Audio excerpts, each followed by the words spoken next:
Thank you, Mr. Plato, Dr. Korech, school board members, teachers and staff, family and friends, and my fellow graduating class of 2013. It seems to me that it's not unusual for people to write letters to themselves. Letters that are to be stored away for 10, 20, 30 years, opened and read again. They write these letters to capture what their life is like at the time, how they view the world, and where they hope to be by the time that they read the letter. I wanted to do something like this, but I went about things a little bit differently. My letter is meant to be read 12 years ago. Here it is.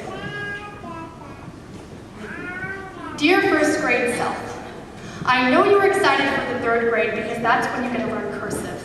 But believe me, you will never use it after that. Be excited for high school because the skills you'll learn there will carry you through the rest of your life. You'll learn to be confident, independent, and self-advocating. You'll learn when you need to ask for help and when it's time to figure it out on your own. You'll learn how to parallel park, and maybe you won't even do it that well, but it will be just enough to pass your driving test. Dear first grade self, keep building with those Legos because soon you will be building so much more. You will build robots and airplanes, 4-part harmonies and gardens. You will build roller coasters out of nothing but some bleachers and a 3rd quarter silence. You will build friendships. Dear first grade self, look at the children sitting next to you working on their times tables. Look at the names next to your cubby and backpack hanger. Know that these kids will grow up and be sitting next to you in AP Calculus, Physics, English, on the limo to prom, in a tent at a senior campout. Dear first grade self, look at those children and know that you will meet so many more. You'll meet people from different elementary schools, towns, states, even countries. I know right now they may seem like far-off strangers, but believe me, soon they will become your peers, collaborators, significant others, ex-significant others. Once again, significant others, officially ex-significant others, and lifelong friends. Be excited that you get to welcome these people into your life. Dear first grade self, say thank you. Say thank you to the people who made you say yes. Say thank you to your teachers for guiding and inspiring you. Say thank you to your parents. Years ago, they watched you take your first steps, and soon they will watch you take steps across the stage in a cap and gown. Say thank you to yourself for making it this far. Dear first grade self, there will be so many moments of joy and celebration, but know that there will be times of struggle. Divorce, depression, anxiety, loneliness, these will become a part of your life, whether they affect you directly or someone close to you. As tough as it may get, and as easy as it may seem to give up, you will survive. You are a survivor. The people around you are survivors. Dear first grade self, keep practicing piano and playing on your Little League team, because soon all of your hard work will pay off.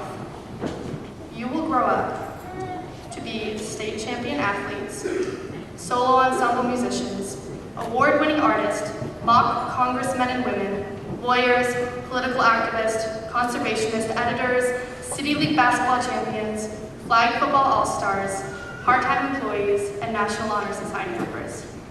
Whether you do all or none of these things, you will succeed.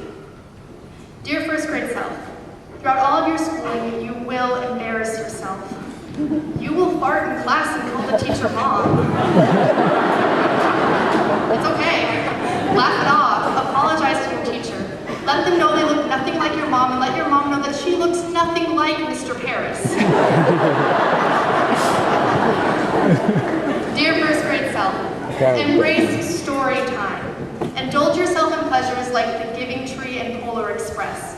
Don't think that you are too grown up to curl up on the couch with mom and dad and read a good picture book. You can always learn from these stories. Consider them fundamentals in your education. I'd like to take a moment to share one with you right now, a Buddhist parable that I hold in the back of my mind. A monk sits outside by his barrel of water. He notices that a small ant has appeared on the edge of his barrel. He thinks, no, I don't want this ant here, it doesn't belong here, and flicks it in, ultimately killing it. This is hate. The next day, the monk sits on by his barrel of water and sees that yet again another ant has appeared appear on the edge. He looks at the ant and thinks, okay, I'll let the ant stay here, let it mind its own business. This is tolerance.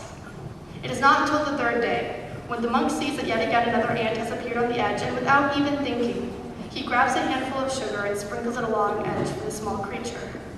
This is love. Dear first grade self, never settle for tolerance. Love those around you, those who succeed, those who struggle, those who help you discover yourself and grow into the person who you want to be.